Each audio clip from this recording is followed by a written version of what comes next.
This podcast represents the opinions of Tyler Barber and his guests to the show.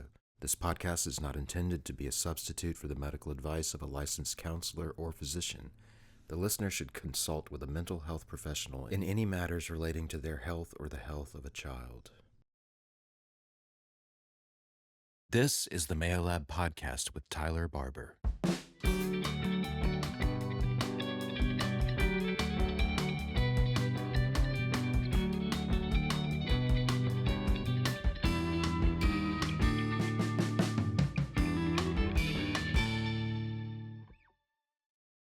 Welcome back, guys, to the research report. We are here today with Liz Norell, and she's going to talk to us a little bit about her insights about what happened with the student and what he's going through. How are you doing? I'm great. How are you? I'm doing amazing. Good. So what do you do? I work in the Center for Excellence in Teaching and Learning at the University of Mississippi. And so in that role, I work primarily with faculty to help them become more effective teachers and to connect with students in meaningful ways. Yeah. My background is in political science, so I have taught lots of American government, but right now I'm teaching in the School of Journalism and New Media. Cool. Yeah. So what kind of sparked your passion for where you're at right now? Well, I've always loved teaching. It was soon after I graduated from my undergraduate degree that I was giving a talk about something that I was really excited about. And I've always been a very shy and introverted person. Yeah. But talking about something that I really cared about really sparked an enthusiasm for me. And I was like, oh, I have to do more of this. So teaching is what drives me in all of the professional work that I do, and just really trying to build meaningful opportunities for everyone to learn and engage. Yeah. Awesome. Mm-hmm. So I have a question for you. Mm-hmm. This is kind of related to what we were talking about with the student, but Mm-hmm. So how does your, professional and academic background kind of push your view towards success? Like, what do you view success as, and how has it changed over time? I'm going to tell a really quick story, if that's okay with you, Tyler. When I was in high school, when I was 16, one of my best friends was in a car wreck on the way to school and passed away. And that experience has shaped everything about how I see my life. I have never really cared for chasing prestige or money or recognition. I'm much more about creating a life that feels worth living and that has meaning. And so my definition of success has not always looked like what other people I think might.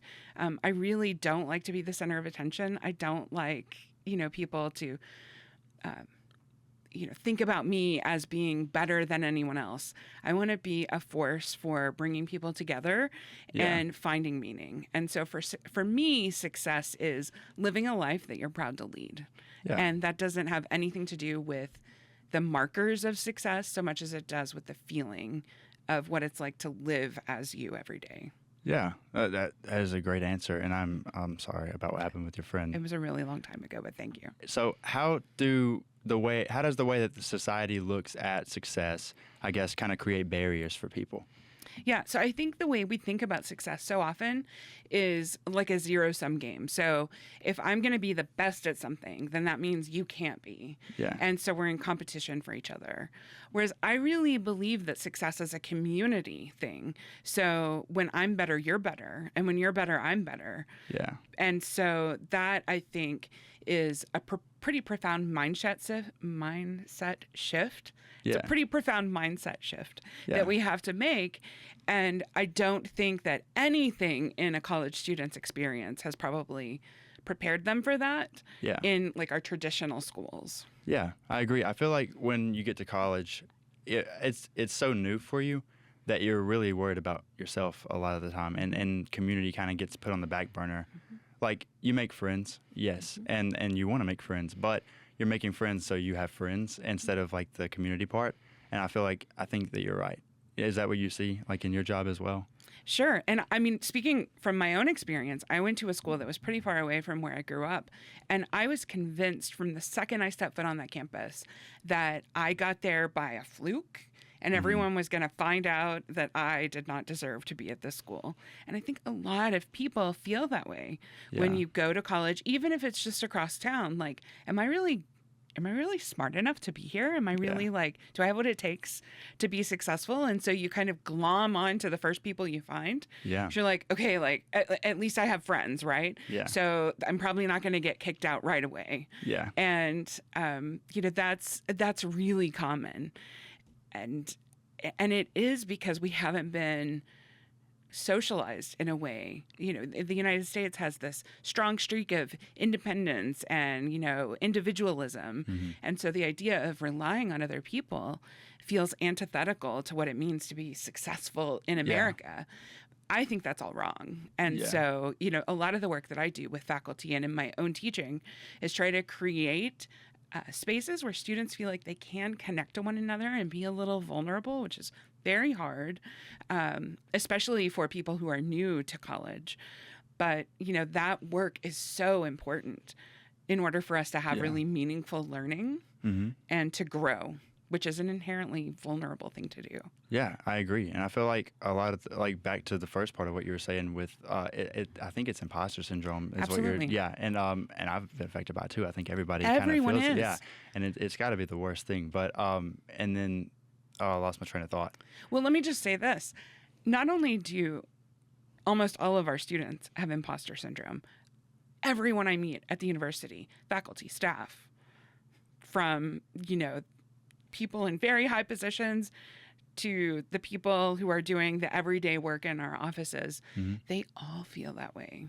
And if everybody feels that way, but we're ashamed to say it out loud, when we start talking about it, right, then everyone nods, just like you're doing right now. You're like, yeah, that's me too. Like super Everyone agree, feels that way. Yeah. And if we could just talk about it, think about how many barriers that would lower for everyone. Yeah, I mean, society would look very different. I promise you that. And it kind of sucks because, like you were saying, it's so, I guess it feels right to not show these vulnerabilities or weaknesses.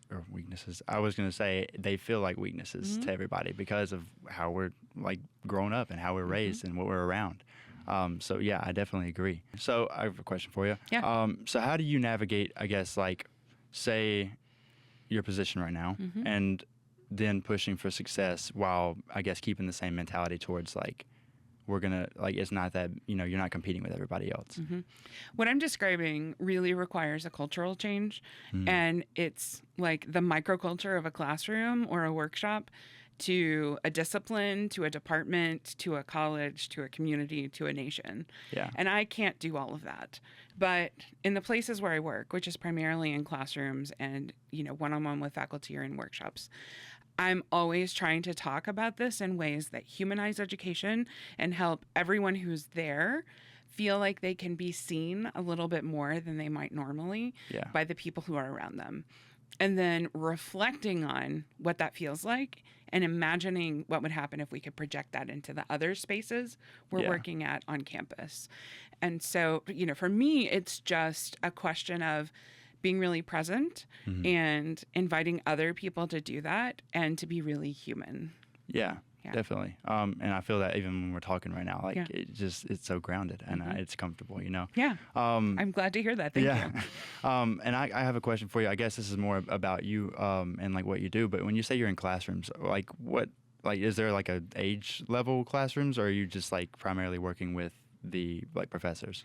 Well, I teach a class most semesters. Okay. And so right now that's an IMC 400 level class on research. But I've taught first semester classes through graduate school. And so when I'm talking about being in classrooms, that's what I mean. So college classroom as an instructor. Gotcha. Yeah, you're all over the place then. I am all over the place. Yes. So is there a moment in your leadership that has kind of tested your confidence or just your thought process? So many, Tyler. I could tell you so many stories.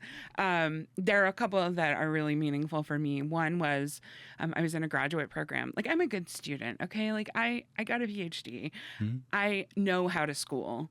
And there have been very few moments in my educational career where I've tried to do something and failed. And so those have been very meaningful to me because they helped me kind of step back and think about, what do I really want here? One of them was in graduate school. I had started in one PhD program, and my mentors were like, if you graduate from here, you're never going to get a job in academia. You need to go someplace with a better reputation. So I transferred to a more prestigious PhD program, and it was a terrible fit. It was awful. I was miserable. They didn't like me. I didn't like them. And I was eventually just kind of told you can go now. And that was really hard for me. Yeah. But it was a moment where I had the opportunity, in hindsight, I can now see, to really clarify why I was getting a PhD and what I wanted to do with it. And what I wanted to do was not become a super prestigious researcher. I wanted to teach. Yeah. And I didn't need a pedigree PhD to do that. Yeah. And so I'm not suggesting that I'm glad that that happened, but I found a way to make that work. Yeah. And then about 3-ish years ago, I was in a tenure track teaching job at a community college. So I was teaching a ton of classes constantly. I loved it. But the institution and I just had different values. And that turned into a really toxic situation for me that was like a year of very unpleasant work conditions. Yeah. And eventually I left and I came here. Again, I would never want to say that was a good thing. It was very traumatic. Yeah, I know what you mean. But I'm in a much better place now Yeah. because I have found a place to work and a team to work with that matches my values. Yeah. And so I think when we're having these discussions about leadership and success, we have to be really grounded in what matters to us. Kind of like that first question about like what does success mean? It means living a life worth living. Yeah. I want to live a life that is aligned with what matters to me, with my values. And each of these challenges has given me an opportunity to clarify those and find a place that matches it. Gotcha. Yeah. Well, I'm very happy that you found your place. Thank you. That's awesome. Me too. And I kind of want to rephrase a question that first question. So we talked about how you view success. How has your opinion on failure changed, I guess, through time? I mean, nobody likes to fail, myself included. It's very destabilizing sometimes. I think every failure is an opportunity to learn. Yeah. And we cannot be afraid of failure if we want to live a full life.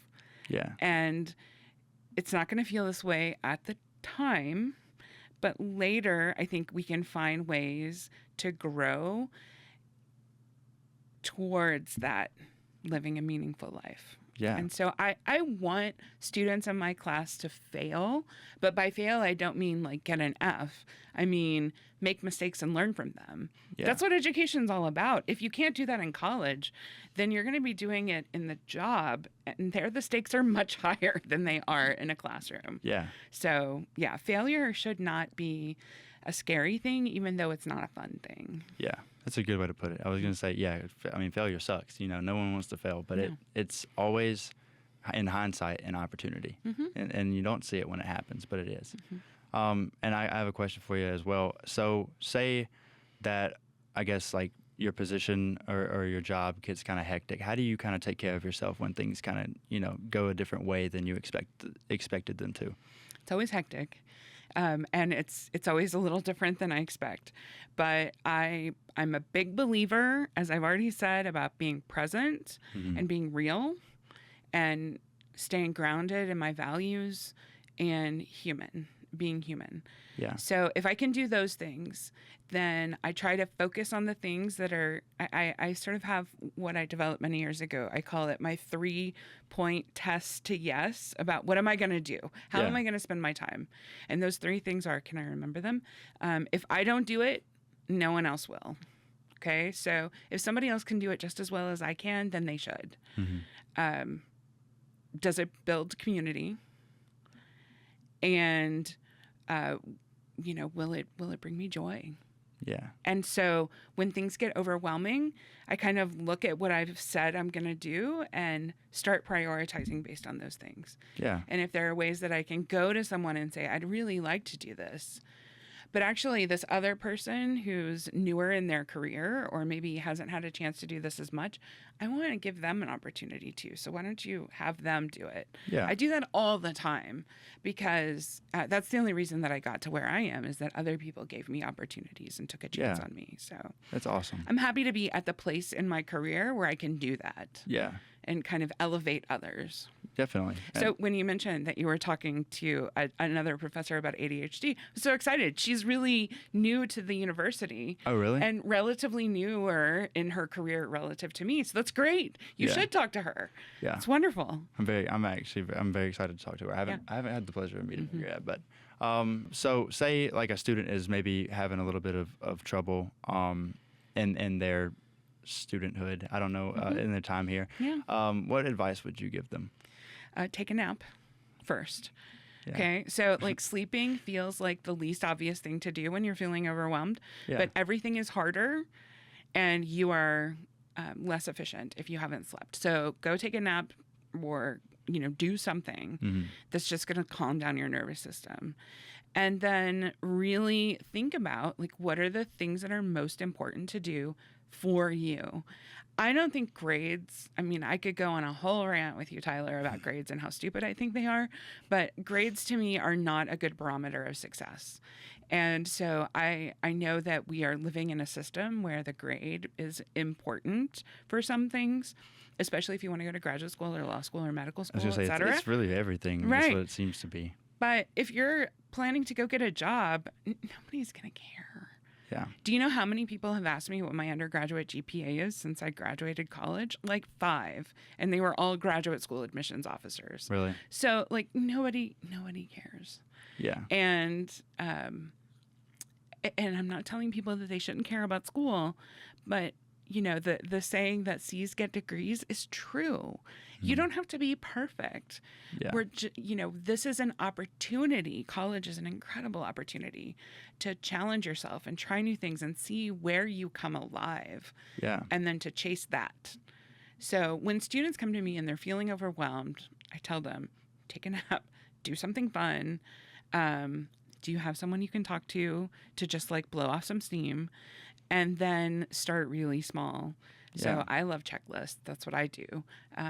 I start making tiny little checklists as discreet as possible because every little check is a little dopamine hit that's going to propel you forward, right? So if it's get out of bed and brush your teeth, check, I'm good, right? Yeah. And then just keep going. You don't have to know every step.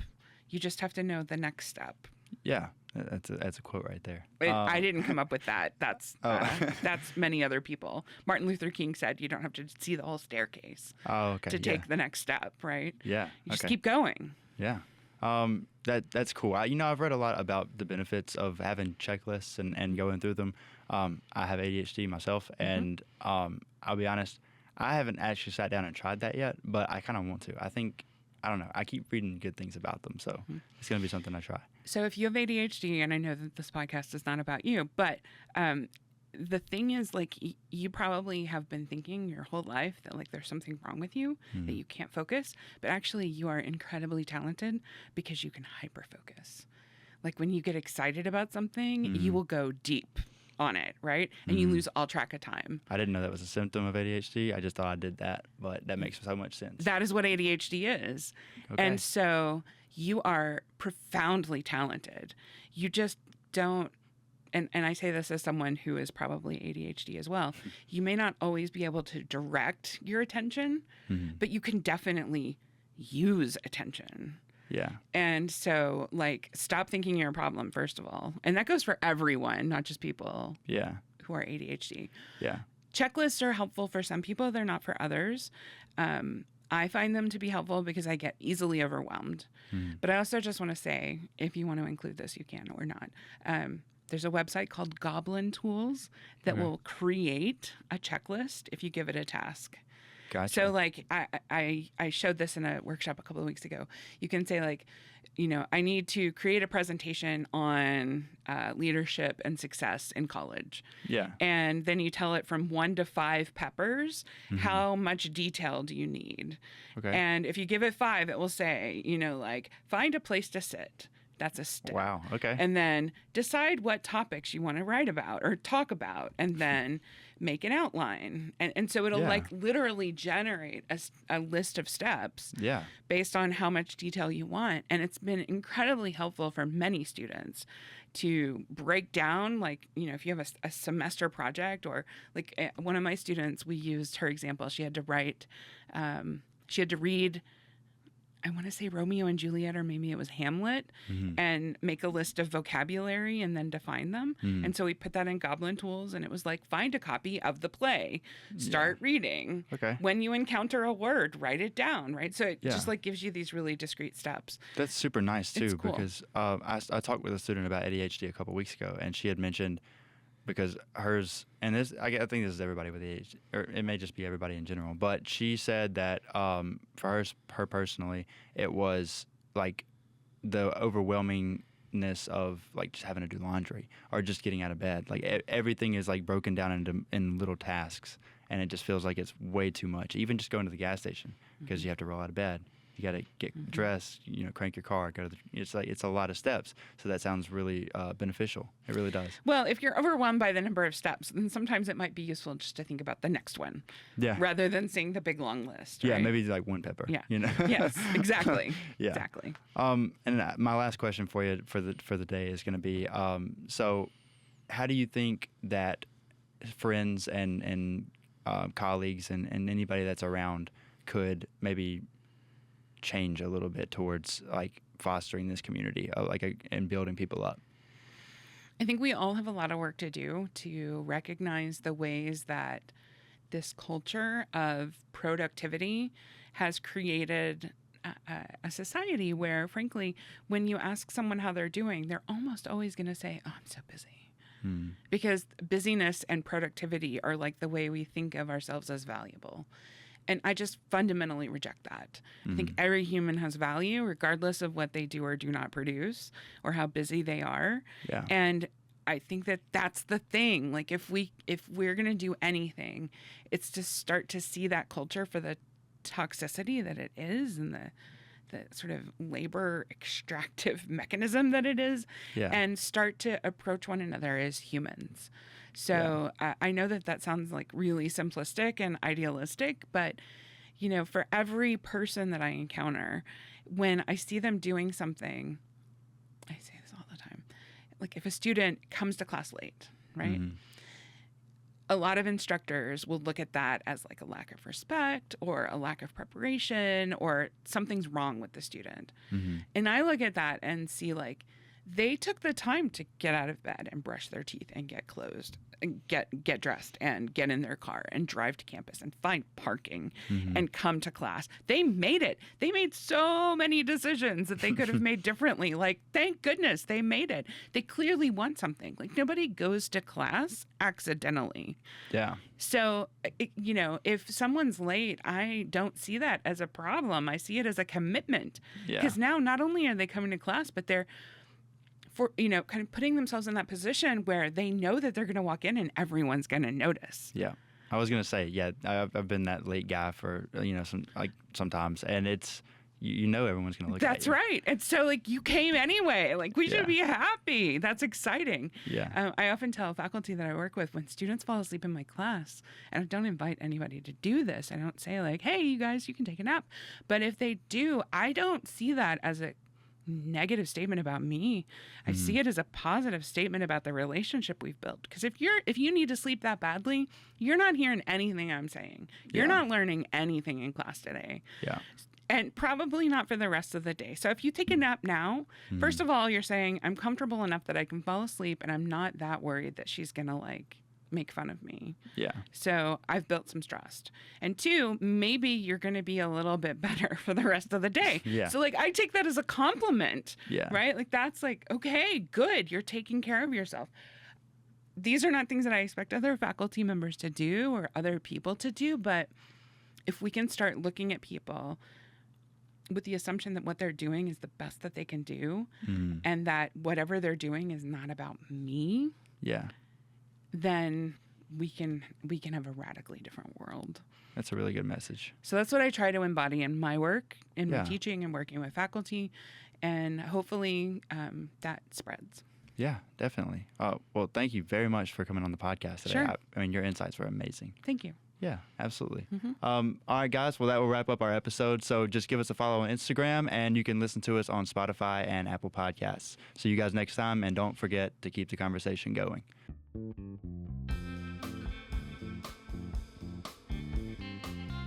Thank you so much for listening to the Mayo Lab podcast. We appreciate you spending time with us and being a part of the conversation. I'm Tyler Barber, and if you enjoyed today's episode, don't forget to subscribe and share with a friend. Until next time, keep the conversation going.